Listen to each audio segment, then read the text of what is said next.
Shalom Aleichem, and I'm glad you're joining me for another dose of a Biselleh Torah. Welcome back.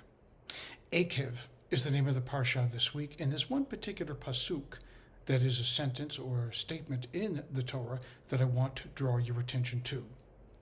Ki lo alechem levado yichi adam. In the Hebrew, in the English, you'll find quite meaningful and resonant. Not by bread alone does man live.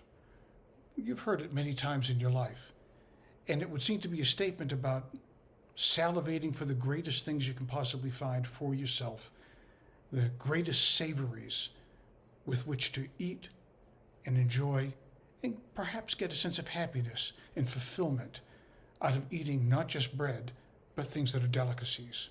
But contextually, that's not what the statement means, because if you look at the last part of the statement, it says, from man shall not live by bread alone, but by the word of God shall a person live.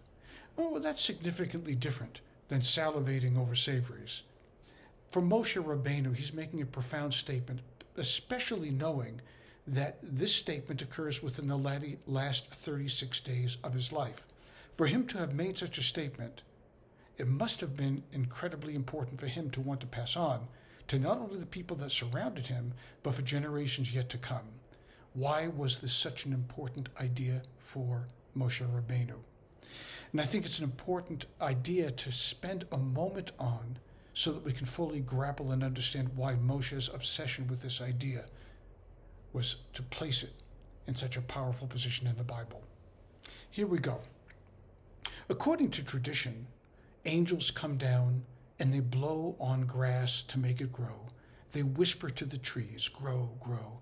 They whisper to all of creation to make it blossom and produce. Humanity, however, what do? We don't exactly try to make the world prosper and grow. Rather, what we usually do is we seek happiness. This is the primary objective, I think, of most people. What can I find to make me happy? What can I buy? What can I purchase to give me a sense of joy? And so we go out and we look for things that will make us happy. But that's not the point that Moshe Rabbeinu was trying to make. Happiness is fleeting. What he's trying to get across is something more complex and powerful. What will make my life a meaningful life? It's not about me. It's not about us. It's not about you. It's about something infinitely greater than any one of those specific aspects. The greater thing is to develop a sense of yirah. Yirah in Hebrew translates as awe. And what is awe? Awe is a sense of looking at the world and understanding that we are an infinitesimal cog in the universe.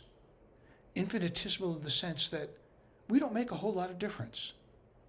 That we are very so small and minute, and we understand virtually nothing of the goings-on of the universe, although we try to pretend as if we do. Much less, we understand very little of ourselves, even less of the other. So what Moshe Rabbeinu was trying to get to us is a sense of humility, a sense of walking through life, not just with a sense of humble attitude, but with a sense of, wow, that's what Yirah really is. Wow, I'm here. And I may not deserve this, but boy, am I grateful. In the Talmud, which is essentially an explanation of everything that is in the Torah, we are told by our sages that a Jew should recite 100 blessings every single day. Why 100 blessings? We should recite a blessing for the orange that we eat, or the trees that we see, or the rainbow that we view, or going to the bathroom, wearing new clothes, seeing somebody for the first time that we haven't seen in a very long time. There's blessings for virtually everything under the sun. Why? So that we will develop a sense of awe, of yirah, of that wow factor of life. And that bleeds into life a sense of meaning, a sense of contentment. We know better who we are and what our place is in the world because we have awe, we have yirah.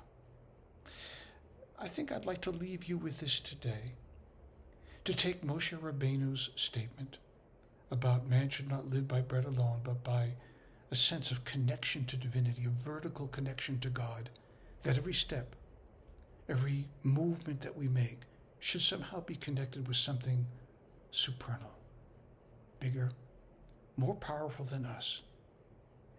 And perhaps with that sense,